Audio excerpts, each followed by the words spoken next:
নমস্কার বন্ধুরা, সবাইকে ভালোবাসা জানিয়ে, বড়দের প্রণাম, ছোটদের ভালোবাসা জানিয়ে আজ খুব সুন্দর একটা রেসিপি নিয়ে চলে আসলাম। একদম প্রাকৃতিক দৃশ্য, সবুজ একটা সুন্দর একটা রেসিপি। আপনারা দেখতে থাকুন, আশা করছি আপনাদের ভালো লাগবে। এই দেখুন, আমি বাগানে কিন্তু চলে এসেছি।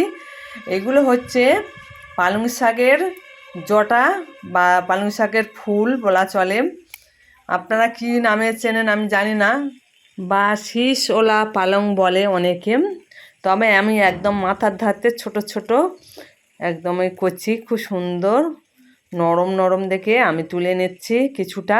বন্ধুরা আপনারা দেখতে থাকুন, আশা করছি আপনাদের ভালো লাগবে। আমাদের নিজেদের বাড়িতে এই অল্প করে পালং শাক দেওয়া হয়েছিল, আর এখন তো পালং শাকগুলো বড়ো হয়ে গিয়ে জটা এসে গেছে মাথায়। যেমন তুলসী গাছের জটা ধরে, ঠিক পালং শাকের সেমনই জটা ধরে গেছে। এবারে ওই দানা ফুল থেকে এবার ফল হবে, ওই দানাগুলো আবার সামনে বছর ফেলা যাবে, বীজগুলো। এই দেখুন, আমি কিছুটা তুলে নেব।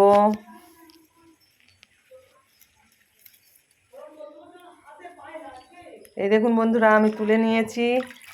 এই দেখুন কত কটা তুলেছি, আমি আপনাদের দেখিয়ে দেব। আর এগুলো ধুয়ে পরিষ্কার করে নিয়ে এসেছি।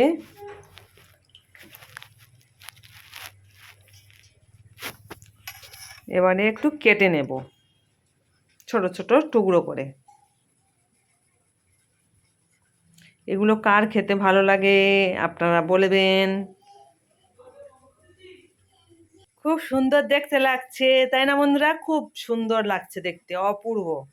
এই সবজিটা খুব সুন্দর খেতে লাগে। এই দেখুন, খুব সুন্দর করে আমি ছোট করে টুকরো করে কেটে নিয়েছি। দারুণ লাগছে দেখতে। এদিকে আমি কেটে নিয়েছি অল্প গাজর, বেগুন, আলু, শিম আর কলা। আর এখানে আছে মটরশুঁটি।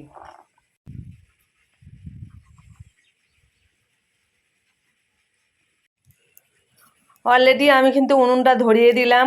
আমি কিন্তু উনুনে রান্না করছি। আর যে কোনো রেসিপি যদি উনুনে তৈরি করা যায়, খেতে সুন্দর লাগে, টেস্ট। এই দেখুন, এই কড়াটা হচ্ছে উনানে রান্না হয়, আর গ্যাসে যে কড়া রান্না হয় আলাদা। আর এই কড়াটা হচ্ছে জল গরম করলে আবার এরকম দাগ ধরে যায়। যাই হোক, এই কড়াটা উনানে রান্না হলে একটু বেশি নোংরা হয় আর কি, তবে মাজতে একটু বেশি কষ্ট হয়। যাই হোক বন্ধুরা, একটু তেল দিয়ে দিলাম। আমি কিন্তু সাদা তেলে রান্না করছি। সাদা তেল দিয়েছি, আর তেলের মধ্যে গাজর দিয়ে খুব সুন্দর করে ভেজে নেব। এক এক করে সমস্ত সবজি কিন্তু আমি ভেজে নেব।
বন্ধুরা দেখুন, এক এক করে আমি কয়েক রকম সবজিগুলো ভেজে নিলাম। আর বেগুন আর আলুটা ভাজা হয়নি, মানে ভাজিনি। এবারে তেলের মধ্যে মটরশুঁটিগুলো আমি ভেজে নেব। বাপরে কি অবস্থা দেখুন, ছুটিগুলো দেওয়ার সঙ্গে সঙ্গে কড়াই দানাগুলো চরবর চরবর করে ঠিক রয়ে। তাড়াতাড়ি করে আমি ভেজে তুলে নিলাম। এবার ওই তেলের মধ্যে আর একটু তেল দিয়ে এক এক করে আমি সব কিছু দিয়ে দেবো। তেলের মধ্যে দিয়ে দিলাম কালো জিরে আর কাঁচা লঙ্কা। এই সময় আপনারা একটু আদা বাটা দিতে পারেন, আমি কিন্তু আদা বাটাটা দিলাম না। এবার বেগুন আর আলু দিয়ে দেব। বেগুনটা একটু শেষে দিলেও হতো, আমি একসঙ্গে দিয়ে দিলাম। দিয়ে কিছুক্ষণ আমি নেড়ে হালকা করে ভেজে নেব।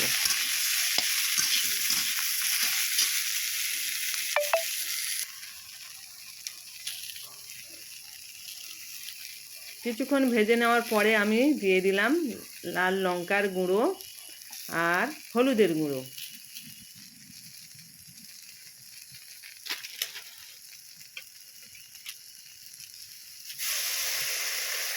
অল্প করে জল দিয়ে,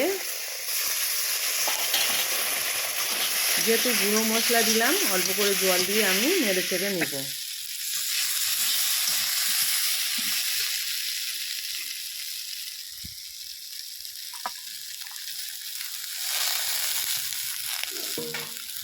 এবারে যে পালং শাকের শীষ পালং বা পালং শাকের জোটা যেগুলো কেটে রেখেছিলাম সেগুলো দিয়ে দিলাম।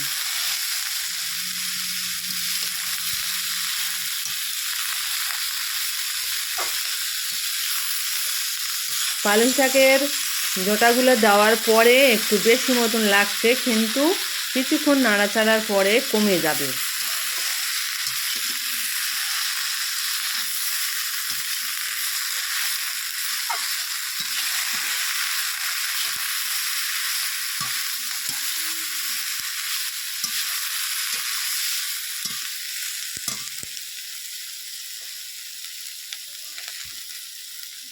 দেখুন অনেকটাই কমে গেছে। এবারে অল্প করে লবণ আমি দিয়ে দেব। আমি কিন্তু হাত দিয়ে দিচ্ছি, আমি কিন্তু গ্রামের মানুষ, আমার হাত দিয়েই যে কোনো জিনিস আমরা দিই। একটু উনানে দিয়ে প্রণাম করে তারপরে কড়ার মধ্যে দিয়ে দিলাম।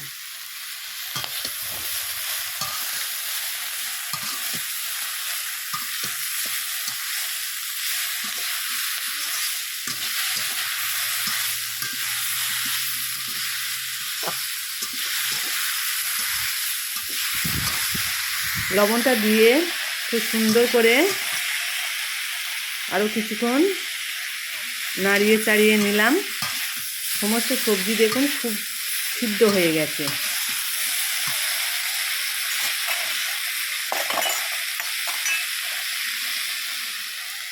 এই সময় যে সবজিগুলো আমি ভেজে রেখেছিলাম সেগুলো দিয়ে দেব।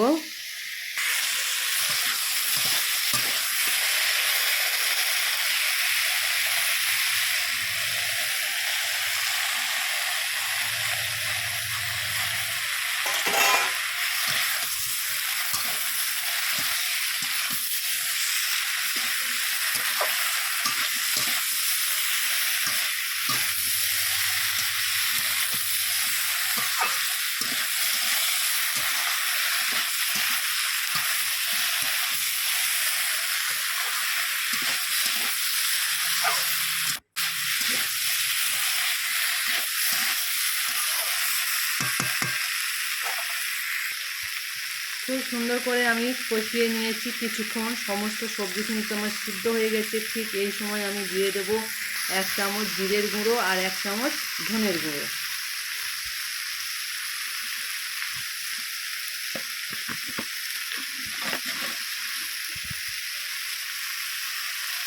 স্বাদ মতন চিনি দিয়ে খুব সুন্দর করে আরও কিছুক্ষণ নাড়িয়ে চাড়িয়ে নেব।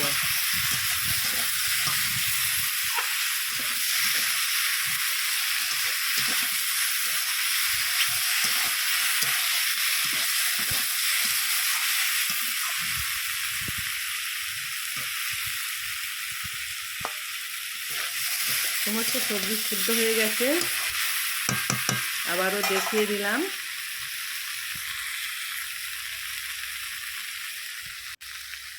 এবারে আমি দিয়ে দেব সর্ষে, পোস্ত আর কাজু একসঙ্গে সুন্দর করে বেটে রেখেছিলাম, দিয়ে দিলাম। তবে শুকনো উপকরণগুলো আপনাদের দেখানো হয়নি।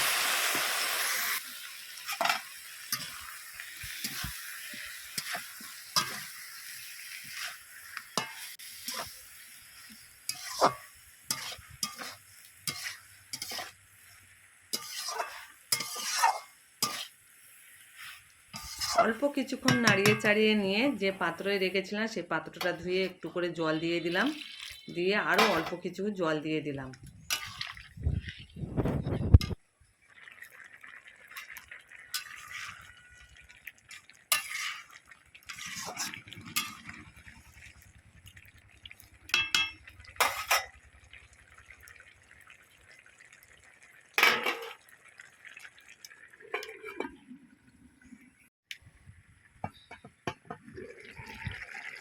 জল দিয়ে ঢাকনা দিয়ে কিছুক্ষণ সিদ্ধ করে নিলাম, ফুটিয়ে নিয়ে এবার ঢাকনাটা খুলিয়ে আপনাদের দেখিয়ে দেবো। এই দেখুন রেসিপিটা পরিস্থিতি এই, কেমন লাগছে দেখতে আপনাদের বলুন।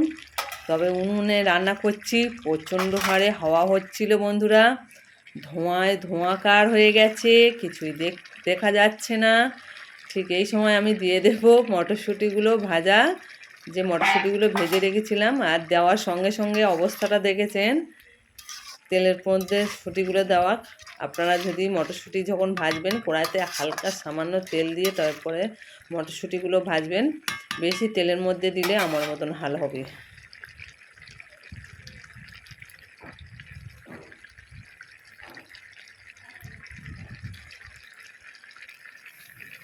এবারে আমি দিয়ে দেবো 1 চামচ গরম মশলার গুঁড়ো।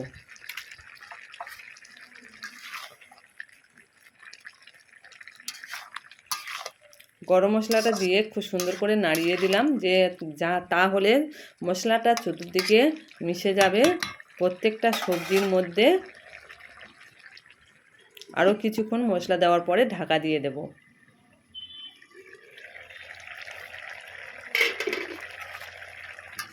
তরকারিটা আমার কিন্তু শেষ পথে। এই ধরনের রেসিপি পেতে হলে আমার চ্যানেলটা সাবস্ক্রাইব করে আমার পাশে থাকবেন বন্ধুরা। আরও নিত্য নতুন রেসিপি দেখতে পাবেন। আর আপনাদের কোনো রেসিপি যদি দেখার ইচ্ছা থাকে আমাকে কমেন্ট করে জানাবেন, আমি সেই রেসিপি আপনাদের দেখানোর চেষ্টা করব। আর এই রেসিপিটা আমার হয়ে এসছে একদমই। আর রেসিপিটা নামানোর পরে আবার এই সর্ষে পোস্ত আর কাজু দেওয়ার ফলে মানে যে রসটা আছে ওটা একটু গাঢ় হয়ে যাবে। এবারে আমি ঘি দিয়ে দিলাম 1/2 চামচ, এই চামচটা একটু বড় চামচ ওই জন্য 1/2 চামচ দিয়েছি। দিয়ে আরও কিছুক্ষণ নাড়িয়ে চাড়িয়ে নেব, নিয়েই নামিয়ে নেব।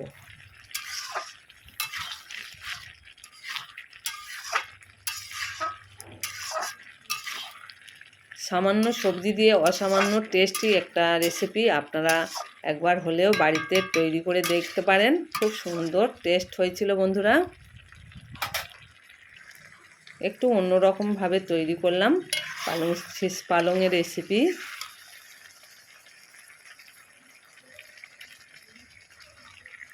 রেসিপিটা আমার রেডি হয়ে গেছে, একটা পাত্রের মধ্যে আমি এবারে তুলে নেব।